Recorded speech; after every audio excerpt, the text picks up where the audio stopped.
पीछे देखो।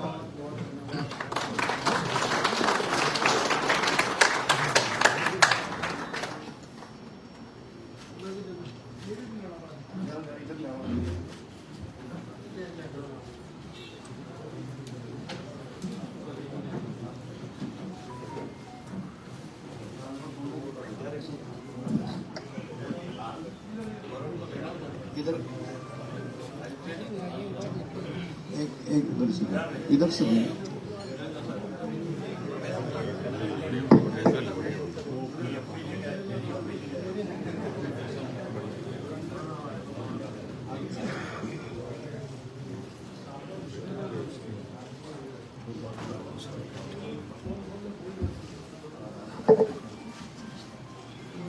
मैं इसी के साथ अभय सिंह चौटाला जी का, इंडियन नेशनल लोकदल के राष्ट्रीय अध्यक्ष जी का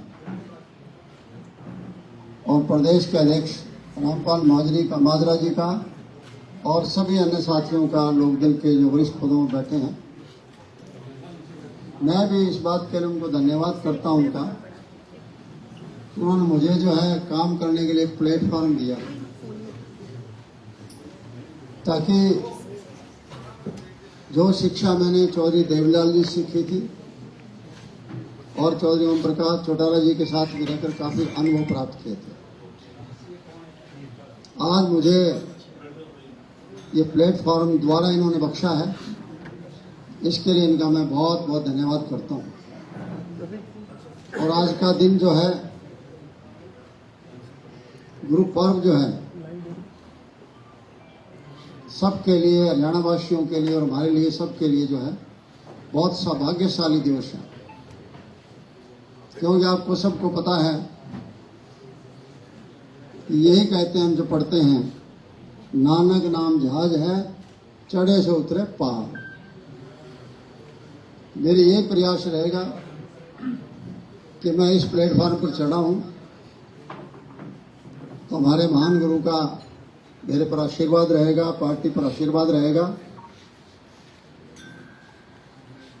और मैं जो मेरा एक सपना है वो ही मैं पूरा करना चाहता हूं। बहुत कोशिश की, बहुत प्रयास किए, किसी तरीके से जो है भारतीय जनता पार्टी का हरियाणा प्रदेश के अंदर विकल्प ढूंढा जाए, लेकिन विकल्प वाली बात रह नहीं गई है। अब मेरा यही लक्ष्य होगा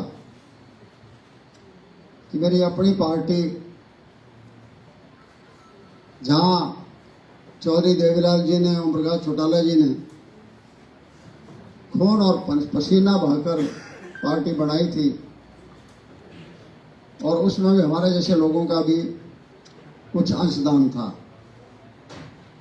तो मैं तो ये चाहता हूं कि वही पार्टी कम से कम हरियाणा प्रदेश के अंदर भारतीय जनता पार्टी के सामने एक अच्छा विकल्प दे, ताकि लोग जो बदलाव चाहते हैं वो बदलाव आए, उस बदलाव की राह पर हम चलें। और मैं आज सभी हरियाणा वासियों को निवेदन करता हूं कि आपने पिछला सफर 16 साल का आपने देखा है। उस सफर में जिस तरीके से प्रदेश के लोगों को ठगा गया, जिस तरह ये राजनीतिक खेल खेले गए, नाम लेते रहे, लोगों की सेवा का नाम लेते रहे। और मुझे अफसोस होता है जो राहुल गांधी जी बार बार एससी बीसी का जो जिक्र करते हैं और जब वोट चोरी का जिक्र करते हैं, ये दो मुद्दे हैं जिनको आज उन्होंने उठा रखा है। तो मैंने वैसे तो अपने रेजिग्नेशन में सारी बातें आपको बता दी थी। मेरे भावनात्मक कुछ मतभेद हुए थे, ना कोई नीतिगत मतभेद थे, ना कोई वैचारिक मतभेद थे। और मेरे लिए भी और पार्टी के लिए बहुत अशुभ दिन था जिस दिन मैंने पार्टी छोड़ी थी और कांग्रेस को ज्वाइन किया था। तो मैं यही चाहता हूं कि मैं किसी तरह से मेहनत करके, संघर्ष करके सभी साथियों के साथ इस पार्टी को उसी ऊंचाई पर फिर पहुंचाएं। शायद इतना किया गया कि जब मैं कांग्रेस पार्टी में गया तो उस टाइम के नेता ने यही कहा था, a right person in a right party. ना तो वो राइट पर्सन रहा, ना वो राइट पार्टी रही। पूरा प्रयास रहा मुझे तुमको घर बिठाने का, और आज बारंबार मैं अभय सिंह जी का और पार्टी का धन्यवाद करता हूं कि घर से मुझे उठाने का काम इन्होंने किया है। मैं गया, मेरे जाने से कम 5-6 सीटें कांग्रेस पार्टी को उस टाइम मिली थी। एक गरूर इतना था, ना मुझे कहीं सरकार में, ना कोई पार्टी में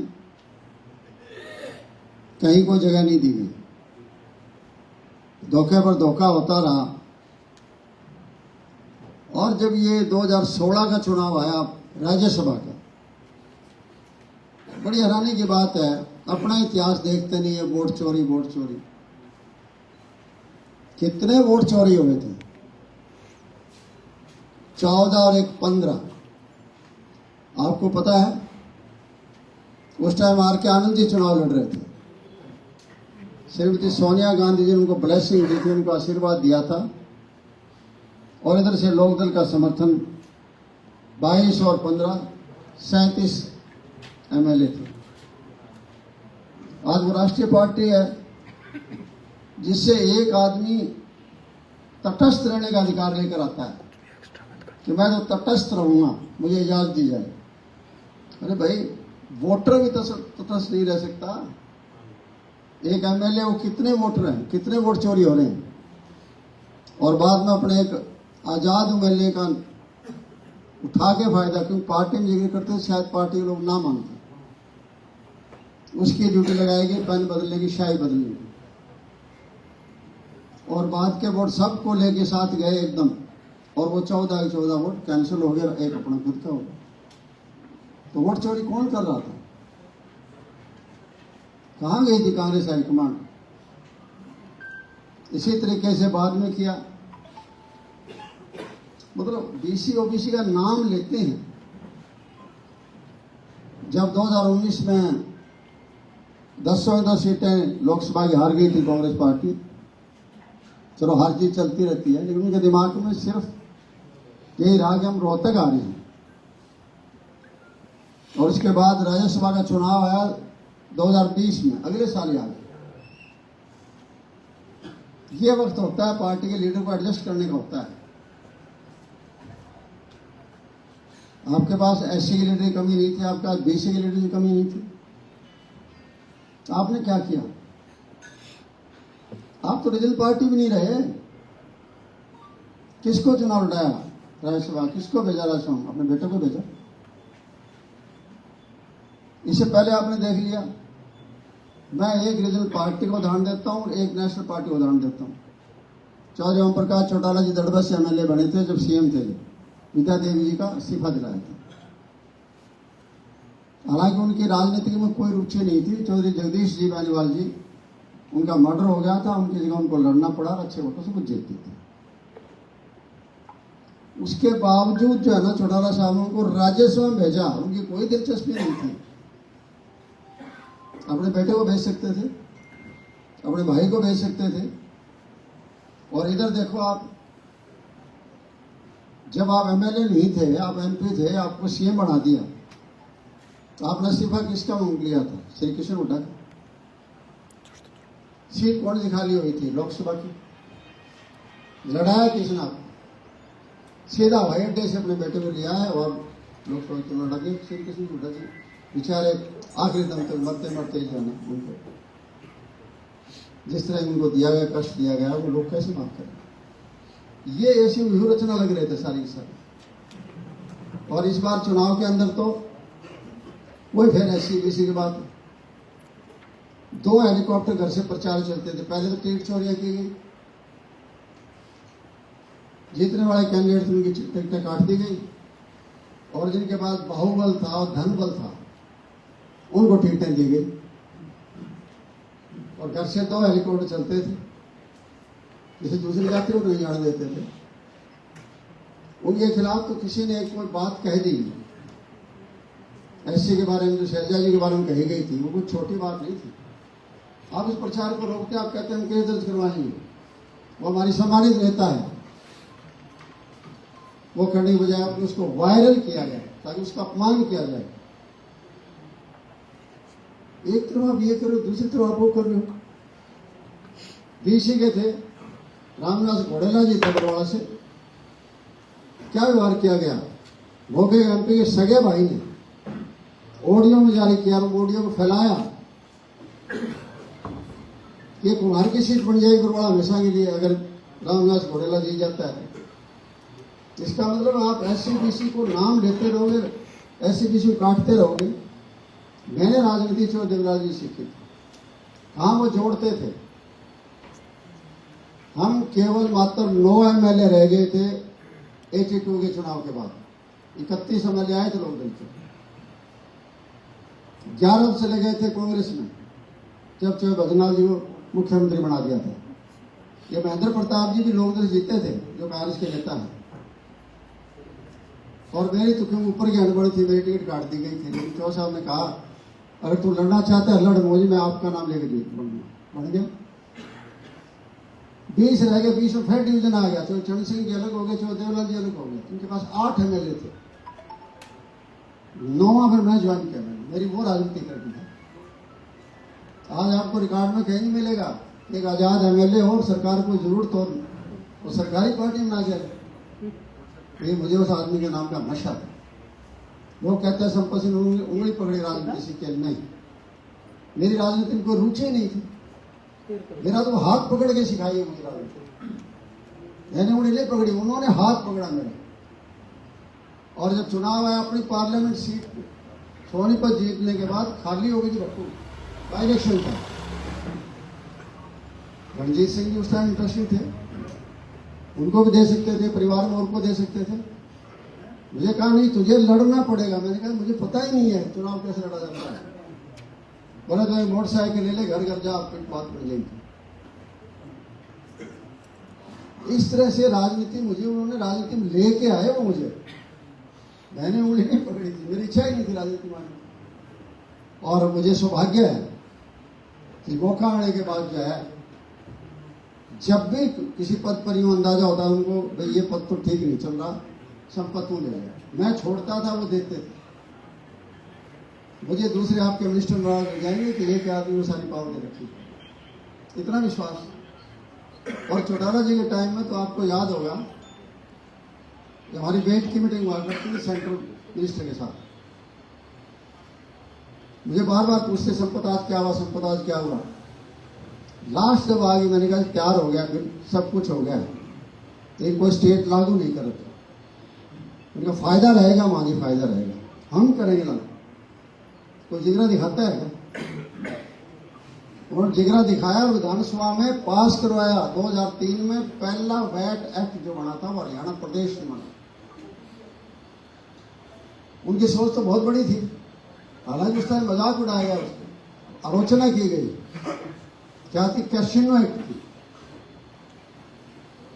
दुनिया में मेरे ख्याल में शायद कोई देश बचा है जहां ना घूमे हो। उनका यही कहना था संपत्ति बड़े बड़े लोग हैं, ये काठमांडू जाते हैं, ये गोवा में जहाज पर जाते हैं, हमारे यहाँ क्यों नहीं हो?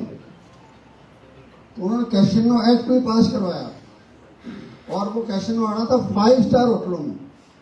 लॉटरी बंद कराई थी, आम आदमी लॉटरी में लुटता था, 1-1 रुपए वाली लॉटरी थी, सारा दिन लॉटरी लॉटरी लाइन में लगा रहता था। उजड़ तो वो रहा था, लेकिन हमारे खिलाफ प्रचार किया गया ये लॉटरी आम आदमी गरीब को मारेंगे। 5 स्टार होटलों में आम आदमी जाता है, 20-25 हज़ार रुपये कम से कम चाहिए तभी जाएगा। क्योंकि वो उन्होंने पूछा मेरे से कि संपत्ति ये ट्रेडिशनल सोर्सेज टैक्सेज हम कितने दिन बढ़ाएंगे। तब आपस में विचार किया, तो मेरे भी देखे हुए थे, लेकिन उन्होंने ज़्यादा देख रखे थे। बात तो ठीक है, गुड़गांव पहाड़ियों पर जहाँ आजकल 5 स्टार होटल बन रहे वहाँ की सलाह थी। चलो ठीक है, यहाँ से गवर्नर साहब ने उधर भेज दिया, राष्ट्रपति जी को कई दिन 5 साल राज किया उसको रुक कर। कितनी बड़ी प्रोग्रेसिव सोच थी। जब मैं कह रहा हूँ कि 9 एमएलए से चले, उन्होंने ये कहा कि एमएलए नहीं है तो कोई बात नहीं, जनता हमारे साथ है। चलते चलते इतना बड़ा संघर्ष किया तो 87 में जो है 85 सीटों पर आ गए। और जोड़ने की बात गजब है। बलवंतराय तायल जी को उठाया, बनारसाल गुप्ता जी को उठाया, पंडित भगुदयाल जी को उठाया, मूलचंद जैन जी को उठाया। ये है जातीय एकीकरण करना। के परम पूनिया जी को राजनीति में लेकर आए कि एक एससी का चेहरा भी होना चाहिए। जयनारायण वर्मा जी को लेकर आए कि बीसी का चेहरा भी होना चाहिए। मनोहर लाल सैनी जी थे, जब 70 में बन गए थे महेंद्रगढ़ से, 80 में हवा नहीं थी, वो महेंद्रगढ़ के खिलाफ थी, उनको कुरुक्षेत्र लाए तो बीसी आना चाहिए और उनको जिताना। ये चेहरा था। और उस टाइम में पंडित जी का यहाँ पे कहता हूँ, पंडित जी चले गए, उनकी सीटें अनाउंस कर दी 12 और वो वापिस कांग्रेस में चले गए। टाइम पड़ा था कैंडिडेट का उनका और भरने का नाम। लोगों ने कहा चौधरी साहब इनको बदलो। मैं नहीं बदलूंगा, इस गुब्बारे में एक पिन मार दूंगा ना, ये गुब्बारा तुम्हारा फूट जाए। कैसे जातीय समीकरण बढ़ाते? इसी तरीके से 7 दिन पहले, सिर्फ 7 दिन पहले मेधावी कीर्ति आ गई। आप में से बहुत से लोग नहीं जानते, आज जनरेशन बदल गई है। बाबू जगजीवन उनकी पोती थी, झज्जर के फार्म में रखा था। चौधरी साहब दादाजी रहे नहीं, आप मेरे दादाजी, आप मेरी सपोर्ट करो। गवर्नमेंट ने सोचा, दिमाग में आया कि चौधरी जगजीवन उनका बहुत बड़ा नाम रहा, इससे एससी समाज में फायदा मिलेगा। झज्जर गए, लोगों को आज बताओ भाई बाबू जी की पोती है। चौधरी साहब में इशारा चलता था और उसी टाइम में कहते कि इसको जिता भी दिया। ये था जातीय समीकरण बढ़ाने का काम। जो आज national party so called party बनाओ कहते हैं, ये तो जातीय समीकरण भी नहीं है, नेशनल पार्टी भी नहीं है, स्टेट पार्टी भी नहीं है। एक फैमिली में आकर जो है कैदी बन गए। सारी कांग्रेस पार्टी को एक एक परिवारों ने अलग अलग कैद में जब रखा और आज यही हाल है। मैंने 1 साल तक वेट करी थी, इसलिए वेट की थी कि राहुल गांधी जी ने कहा था जब चुनाव का रिजल्ट आया था कि कांग्रेस पार्टी के स्टेट के जो नेता हमारे हैं उन्हें अपना हित देखा, पार्टी का हित नहीं देखा। तो उन्हें लगा कि हाँ बहुत बड़ा बदलाव आएगा। और बदलाव कहाँ आया? उसी घर को वापस ले आए। इसका मतलब आप तो उसके कैदी हो गए कि एमएलए ना भाग जाए। इतनी कमजोर होगी फिर नेशनल पार्टी कहाँ रहेगी? कहाँ एक आदमी 9 एमएलए के साथ लेके चलता है और कहाँ ये पार्टी के एरिया में चला जाएगा। तो मतलब अच्छी बात है, देखो सही कितने लोग जाते हैं और क्या लोगों को रिस्पॉन्स मिलता है। अलग होना, पार्टी बनाना कोई आसान बात नहीं है। भूपेंद्र चौधरी देवलाल नहीं है, हम नाम भूल गए खुद उनका। उतनी गिरी पार्टियां नाम बढ़ाई थी उन्होंने। कहाँ जनता पार्टी के अंदर उनका रोल था? सारे देश में परिवर्तन आया। और 89 में आपने देखा जनता दल का कौन बनाने वाले थे? चौधरी देवलाल थे। जबकि अपने संपादक के एक बार लिखते थे कि ये चौधरी देवलाल तो नॉन हरियाणी बन गए, नॉन हरियाणी रेजिडेंट एनआरआई बना दिया, केवड़न खटोला बना दिया उन्होंने। लेकिन सारे देश के लोगों इकट्ठा किया था और वीपी सिंह का नाम ले लिया तो ले लिया, अपनी बड़ी उस पर। ये एक त्याग कहते थे चौधरी साहब कि संपद अगर आगे आना है तो आपको त्याग करना पड़ेगा। त्याग उस भावना के साथ जो है आज मैं जुड़ा हूं और मुझे शामिल किया गया है। मेरा पूरा प्रयास रहेगा कि आज हरियाणा प्रदेश के जैसे हालात हैं। अब देखिए 37 एमएलए, आज तक आपने देखा कभी? आप तो लंबा इतिहास जानते हो हरियाणा का। 4 महीने बाखड़ा बंद रही है कभी? कहाँ गई पार्टी 37 एमएलए वाली? कहीं सड़क पर दिखाई दी? बयान वीर तो बहुत आए और कहाँ अब हो रहा है? पिछले 4 महीने से लोगों के खेत डूबे हुए हैं, घर डूबे हुए हैं, दाने बादल मंडी में लेके गए हैं, वो नहीं बिक रहे वहां। खाद में लूटमार मची हुई है, नाम किसान किसान का लेते हैं। कहाँ है किसान के लिए? कौन सी आपने लड़ाई लड़ी शायद बयान देने के लिए? आज भी अगली फसल भी नहीं तैयार हो गया, ऐसे हालात बन रहे हैं। मुख्यमंत्री जी कहते हैं 1.25 लाख मैंने नौकरी HKR में लगा दी। क्या आपको उसके मुंह पर राजनीतिक तमाचा नहीं लगाया जा सकता? कैसे आप नौजवानों का शोषण कर रहे हो? एक तरफ रेगुलर, दूसरे एक्सटेंशन पर, तीसरे एडहॉक पर, फिर कॉन्ट्रैक्ट पर, और बाद में HKR। कितना देश समाज के अंदर विघटन कर रखा है इन लोगों ने। अब इसका मतलब है कि मेरे जैसे आदमी आज सोच के आराम हो जाते हैं कि देश का प्रदेश का क्या होने लग रहा है।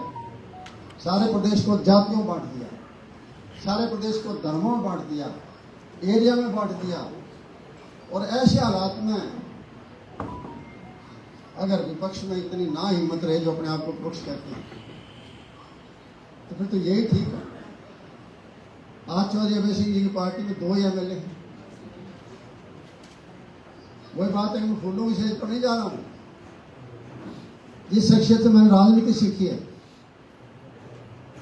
चाहे वो उम्र मेरी नहीं है, लेकिन फिर भी मेरी तरफ से यह संकल्प रहेगा, किसी तरह से मैं उसी अपनी पार्टी को, जहां मेरी पैदाइश हुई, जहां से मुझे बहुत कुछ मिला, सब कुछ हुआ, उसी को दोबारा जो है उठाना चाहता हूं। और लोगों के सामने एक विकल्प पेश करना हम लोग चाहते हैं।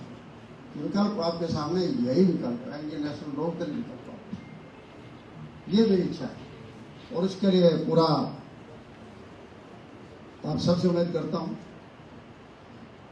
2 चीजों मैंने और कह के खत्म करता हूं। आज आप देखिए, जहां भी निजीकरण आता है, बड़ा निजीकरण, इसका मतलब सरकार वहां फेल हो। मैं 2 चीजों से बहुत दुखी हूं।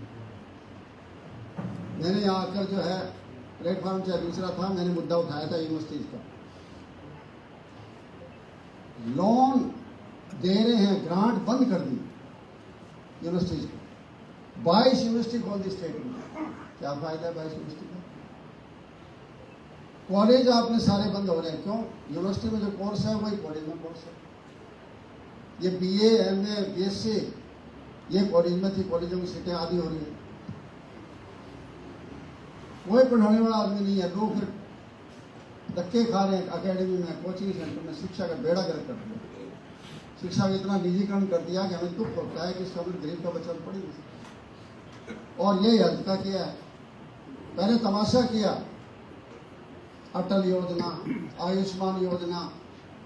अब आप देख रहे हो सर्विसेज वहां से हटा दी कि सिविल अस्पताल में जाओ।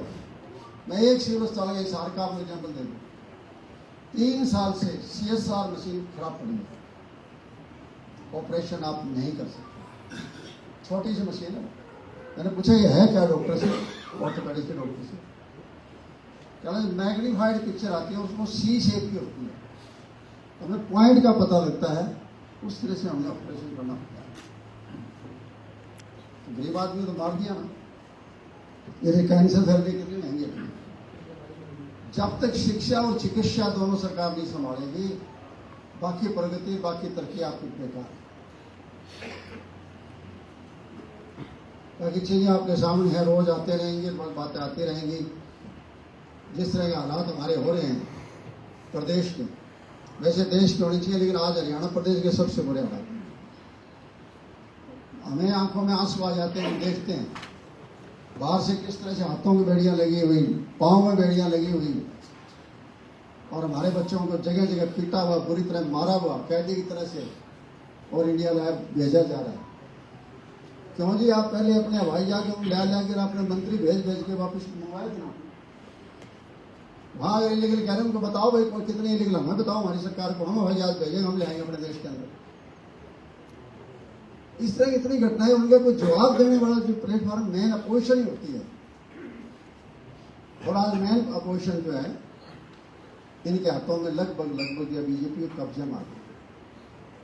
इतने बड़े बड़े ये टिकट चोरी और वोट चोरी कांड नहीं, तो वोट चोरी की बात आ गई। अकेले उचाना में 60,000 वोट चोरी हुई। किए किसने? आपके नेता ने किए। कांग्रेस और बीजेपी को छोड़ के उनसे अलग जो वोट पड़े हैं वो 60,000 वोट पड़े आजाद उम्मीदवार पर। वो आजाद उम्मीदवार कौन थे? वो आपके द्वारा थापे लगाए गए थे। इससे बड़ा कोई एग्जाम्पल है वोट चोरी का? किसके लिए घूम रहे हो आप? इसलिए मैं ये कहना चाहता हूं कि फिर मैं इंडियन नेशनल लोकदल पार्टी का, उनके राष्ट्रीय अध्यक्ष अभय सिंह जी का और प्रदेश के अध्यक्ष रामपाल माजरा जी का, इधर लोहान साहब बैठे हैं, सभी साथी बैठे हैं, आर एस चौधरी जी तो हमारे बहुत पुराने सबसे सीनियर हैं, सभी का धन्यवाद करता हूँ कि मुझे अपने प्लेटफॉर्म पर दोबारा ले गए। मेरी भावना वही जगाई जब चौधरी ओम प्रकाश चौटाला जी का स्वर्गवास हुआ था। मुझे कहा गया था कि आप जो है क्लास आप संभालेंगे साहब। वो पल मैं भूल नहीं सकता। मेरी भावना इस तरह से वापस लौटी कि यहां तो लुट पिट रहे हो और एक आत्मा आपको फिर बुला रही है। उसी दिन से जो है मेरे दिमाग में घर कर गई थी, मुझे भी कुछ करना है। मेरे जो अपने बुजुर्ग हैं, बड़े हैं, जो उन्होंने पाला बड़ा किया, उनके साथ में बड़ा रहा, वो मेरे से कुछ मांग रहे हैं। मैं कहूँगा कि आदेश दे रहे हैं और उसके आदेश की पालना करते हुए, उनके नियमों पर, असूलों पर चलते हुए, जैसे कहा कि घर वापसी नहीं, मेरी नीतियों के हिसाब से कोई घर वापसी वाली बात नहीं है। असूलों में चला। आप देखते थे, मैं एमएलए था जो, आप लोग लिखते थे संपत सिंह अपोजिशन की तरह बोल रहा है। सरकारी एमएलए, मुझे कई बार कहा गया आप ये क्या कर रहे हैं? आपको पता होगा, बार बार किसी बिजली के ऊपर ले आए तो लाइन ऑर्डर तक का लिया है, तो हेल्थ पर ले आए, तो एजुकेशन पर लिया है, तो कई बार तो उस टाइम के मिनिस्टर थे, उनके साथ मेरे साथ उलझ जाते थे। तो मैंने उनका असूल नहीं छोड़ा था, चौधरी साहब का। और मैं तो ये कहता हूँ आपका सहयोग रहे सबका। द्वारा हम उसी जहाँ जिस प्लेटफॉर्म से मैंने शुरू की थी राजनीति, वही प्लेटफॉर्म मुझे दोबारा मिल गया है। एक बार पार्टी का धन्यवाद भी और आप मीडिया साथियों का धन्यवाद भी, आप खबर करने के लिए आए। आप सबका बहुत बहुत धन्यवाद। जय हिंद।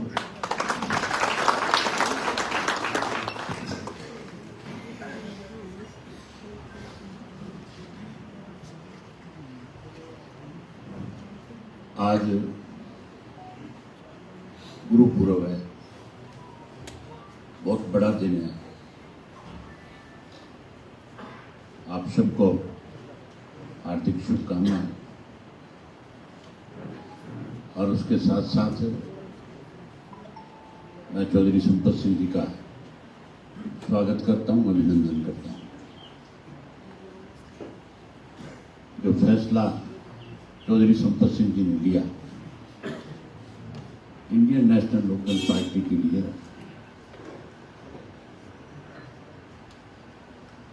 आज की उनके इस फैसले से बड़ा दिल नहीं हो सकता। हमें बहुत खुशी है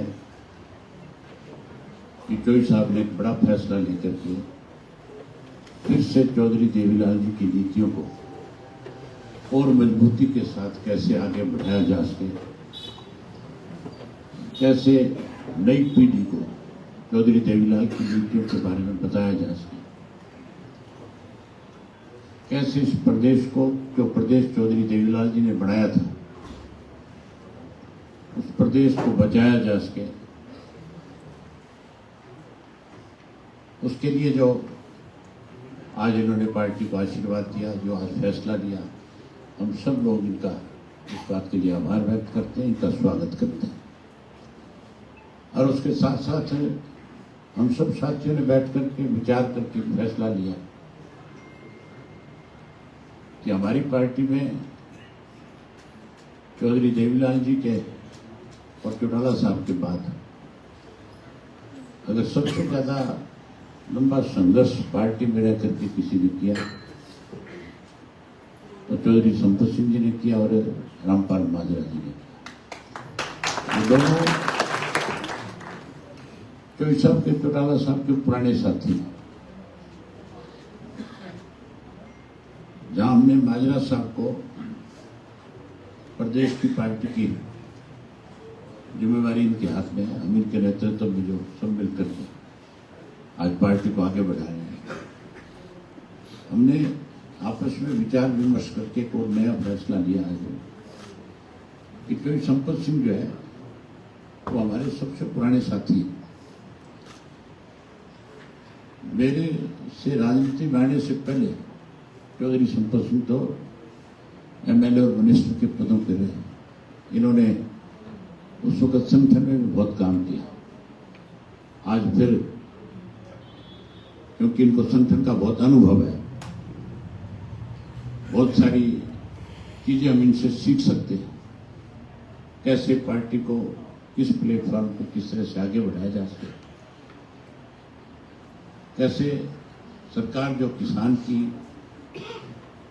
मजदूर की, गरीब आदमी की जो अनदेखी कर रही है, जो व्यापारी को कमजोर कर रही है, कैसे उनको उनके साथ खड़े होकर के उनको न्याय दिलाया जा सके। ये सब चीजें, इसका अनुभव हमारे से सबसे ज्यादा संपत सिंह के पास। हम इनको अपनी पार्टी का राष्ट्रीय संरक्षक बना रहे हैं। इनको संरक्षक की जिम्मेवारी दे रहे हैं। वहीं गौरव संपत सिंह जो काफी समय से राजनीति में एक्टिव है,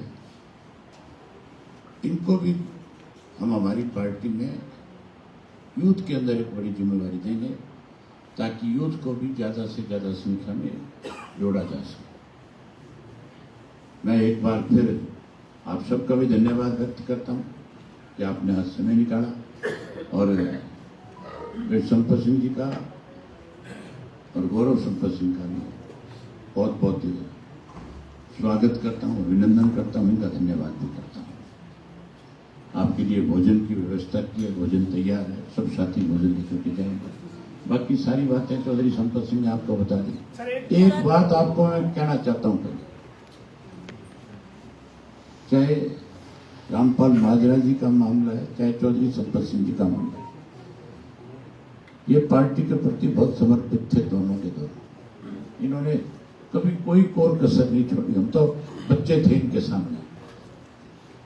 और चौधरी संपत सिंह को भी राजनीतिक तौर पे पार्टी से अलग करने में सबसे बड़ी भूमिका जो है किसी और की नहीं, अजय सिंह की नहीं। ये बात तो ये सब हम आपको ज्यादा अच्छे ढंग से बता सकते। और रामपाल माजरा जी को भी अगर किसी ने मजबूर किया तो उस शख्स का नाम भी अजय सिंह है। वो तो बहुत पहले से इस पार्टी को कमजोर करने में लगे हुए थे, लेकिन जो हमें कमजोर करना चाहते थे सब हम हाशिए पे हैं। और मैं एक बार फिर उन और साथियों को आपके माध्यम से कहना चाहूंगा जो किसी वजह से हमारे से अलग थलग गया, जिन्होंने चाहे किसी भी राजनीतिक दल में जाकर के उस राजनीतिक दल की ताकत बढ़ाने का काम किया।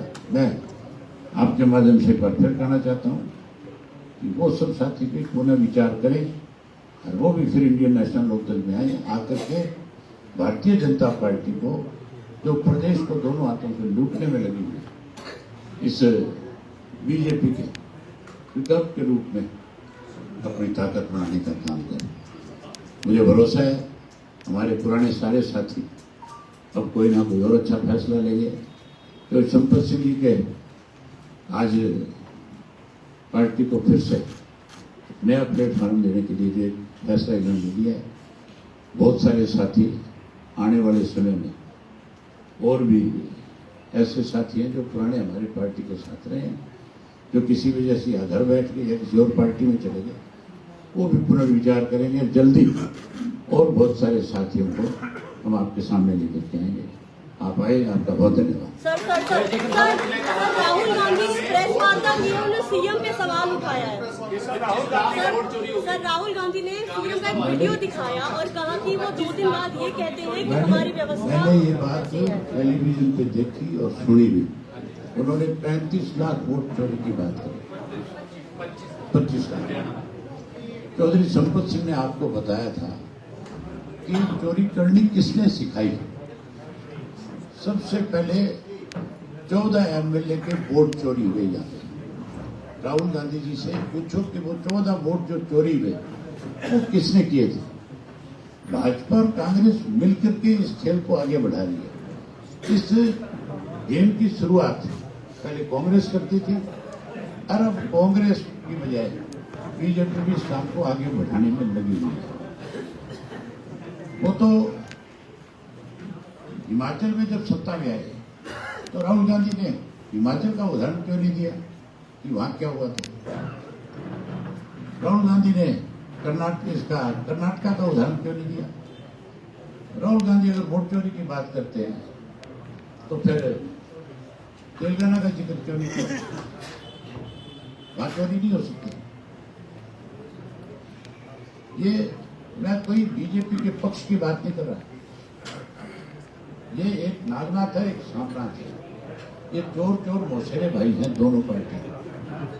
लोगों का बेवकूफ बनाने की कोशिश की जा रही है इस तरह की बातें करके। बजाय पहले अपने गिरबान में झांक करके देखो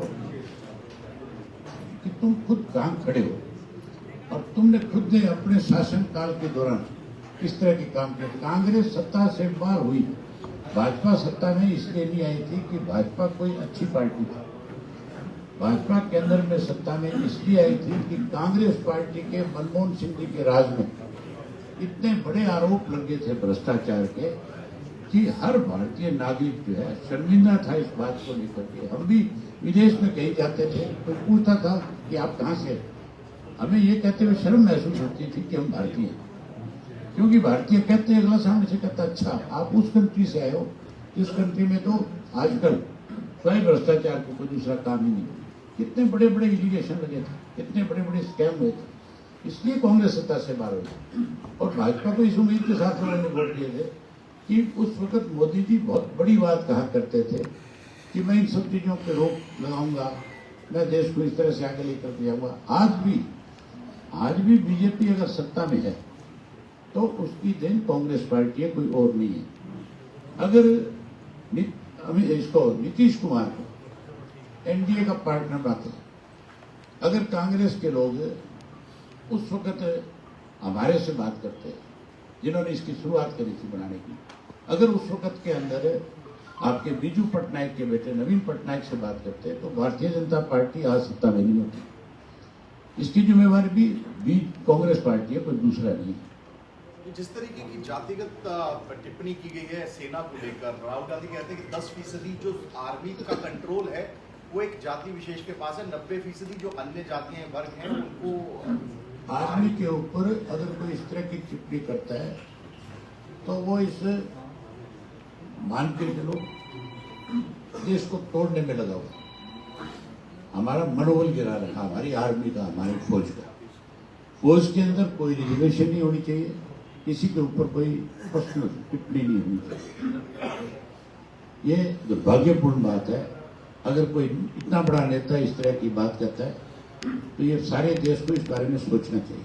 प्रोफेसर साहब, आपने आरोप लगाया है, आप ये भी कह रहे हैं कि वोट चोरी कांग्रेस के टाइम हुई, राज्यसभा की बात भी आप कर रहे हैं, टिकट चोरी की बात भी कर रहे हैं, नाम किसी का नहीं ले रहे, इशारा कर रहे हैं। डायरेक्ट बताइए आरोप किसके ऊपर है? शर्मा जी, नाम आपसे छुपा हुआ है। नहीं, फिर भी तुमको पूछ रहा नहीं, आपसे छुपा है। भूपेंद्र सिंह हुड्डा है। हाँ।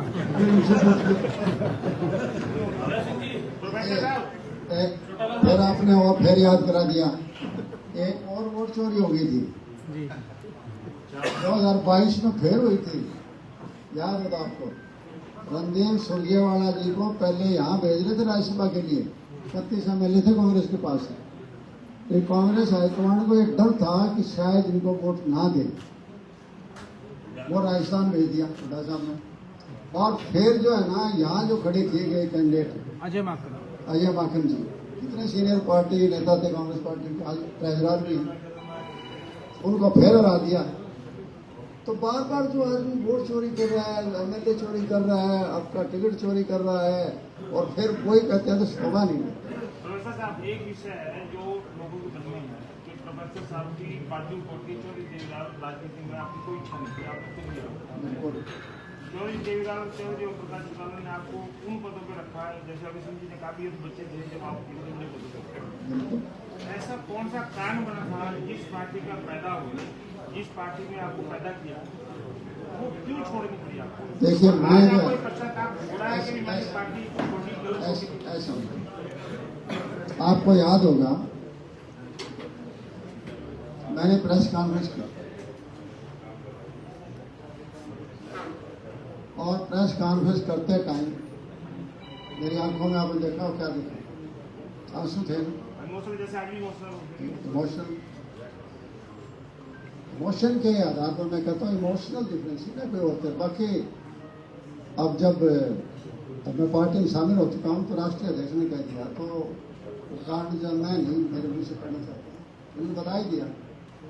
दीपक पश्चाताप तो रहा है, पार्टी छोटी, मैं कह रहा हूँ आज मैं कह रहा हूँ, उस टाइम मैं रो रहा था, आज मैं पश्चाताप हो रहा है कि मैं 16 साल मेरे जो है ना कांग्रेस में खराब हो गया, नहीं करना चाहिए।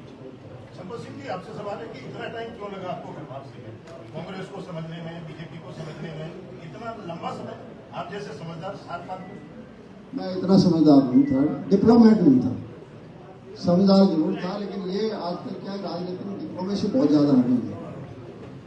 अब मैं बता रहा हूँ आपको, इस डिप्लोमेसी के आगे हमारे पास सवाल नहीं सकता, किसी के साथ आप वो डिप्लोमेसी जो मुझे बार बार पकड़े रही है। संपत जी, अब्बा जी का तो खास नाम ही लिया, प्रहार भी करते रहते हैं। इस कांग्रेस के रहने के दौरान आपने क्या भूपेंद्र हुड्डा से बात की कि ये क्या हो रहा है कि इस तरह की छवि बन रही है? क्योंकि आपने प्रिंसिपल्स की बात आपकी राजनीति रही है, आमने सामने बात हुई हो, उनको रियलाइज कराया हो कि भाई ये चीज ऐसा है। जब भी ऐसी कोई बात करते थे ना, उनका रिएक्शन कोई अच्छा नहीं होता था, नहीं होता तो बार बार रिपीट करने उनके सामने फायदा क्या है? बार बार जब एक नेशनल पार्टी जब उन्होंने बंदी बना लिया तो संपत सिंह क्या पार्टी, एक नेशनल पार्टी जो है ना। संपत सिंह जी, आप इतने साल रहे, कभी हाई कमान से कोशिश नहीं की बात करने की? कांग्रेस के नेता कांग्रेस पार्टी आपके लिए कौन चली गई, उसको कोई मतलब नहीं है जी, ये नहीं। और कांग्रेस पार्टी में क्या होता था कि आपके लिए चलो तो कोई आज जरूरत नहीं है, कह दिया बहुत कह। आज एक प्रेस कॉन्फ्रेंस राहुल गांधी ने की है दिल्ली में, एक बार फिर राहुल गांधी ने एक मिनट, हाँ जी हाँ, 22 हरियाणा में 22 बार एक लड़की ने वोट नाम चेंज करके वोट डाला है। आप लगातार जो इल्जाम है, क्योंकि कांग्रेस पार्टी से आप अभी आए हैं, फिर से इल्जाम लगाए हैं वोट चोरी के, किस तरह से देखते हैं? क्या कर रहा भाई?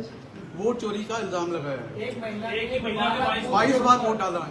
ब्राजील की मॉडल का दावा है कि ये ब्राजील की मॉडल है, लेकिन यहाँ सभ्यता या अपने हिंदी नामों से 22 बार वोट डाला है, लेकिन है ब्राजील की मॉडल।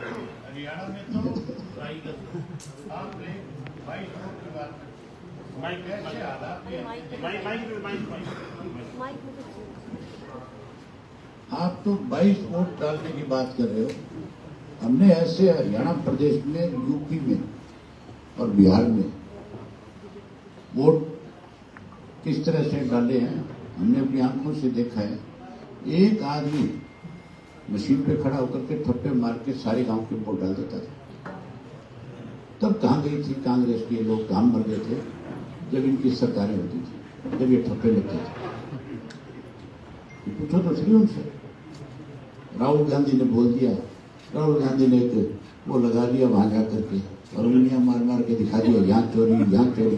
पहले अपना घर देख लो, पहले खुद ने कितनी चोरी करवाई। बहुमत की सरकारों को वोट की चोरी करके गिराने का काम कांग्रेस ने किया। हमारी सरकार 1982 में बन गई थी, चौधरी देवीलाल के नेतृत्व में 53 MLA गवर्नर के सामने जाकर के प्रेयर करके आए थे। अगले दिन उनको ओथ के लिए बुला लिया था। जिनके पास 33 वोट थे उनको रात को बुला करके ओथ दिला दी गई थी। इससे ज्यादा बड़ा प्रजातंत्र का गड़ा कोई नहीं घोट सकता। इसकी बात करता है राहुल गांधी आगे। ये जब पैदा नहीं हुए थे उस वक्त इस कांग्रेस पार्टी ने सारे काम करने शुरू कर दिए थे। आखिर में आपके इन दिनों में कुलदीप शर्मा भी काफी बोल रहे हैं, आपके इन दिनों में कुलदीप शर्मा से बात हुई कोई? तो राष्ट्रीय सदस्य का और साथियों को लाएंगे आपको? आपकी कुलदीप शर्मा से कोई बात हुई इन दिनों में? ऐसा है वो तुम एक परिवार को छोड़ के तकरीबन सबसे बात हुई, सबके टेलीफोन, कोई ऐसा नहीं बचा जिसके टेलीफोन नहीं आए। दुखी सारे हैं, लेकिन अब फैसला लेने में जो हम लगा रहे हैं या वही रहना चाहते हैं, क्या करते हैं वो तो है कि बाकी बात में हम कोई आई नहीं, जिससे बात ना की।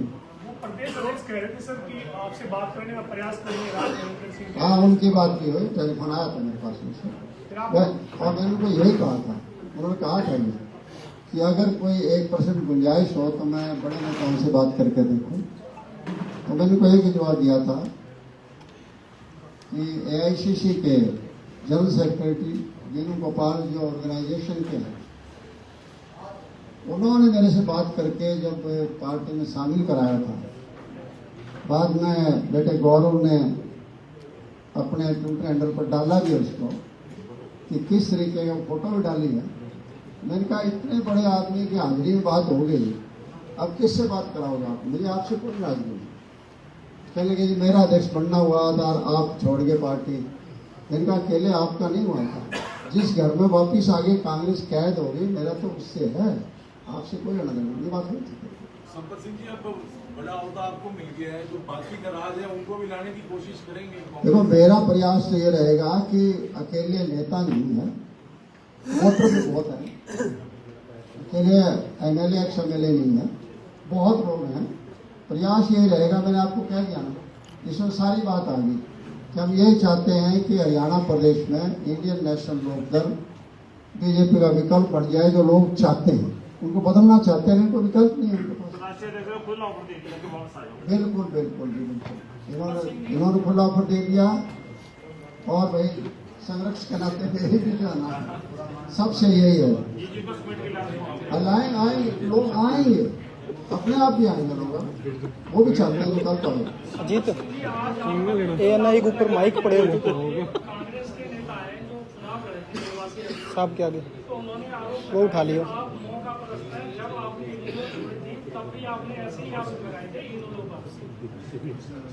मैंने कोई ऐसा है ना, आप ये देखिए कि मैं किसी व्यक्ति विशेष का, बहुत लोग ऐसे होंगे छोटे भैया टाइप के कहने वाले, लेकिन मैं उनका जवाब नहीं दे रहा। मैं तो वैसे जवाब देना चाहता हूँ, मैंने कह ही दिया सर कि मैं सम्मानजनक तरीके से मैंने राजनीति की है और हमेशा जो है जनता हित की बात की है। और अगर चलो मान लो कोई नलवा से, कोई कहीं से कोई कह रहा है तो संपत सिंह के बिना कोई सीट जीत ली, क्या बात है?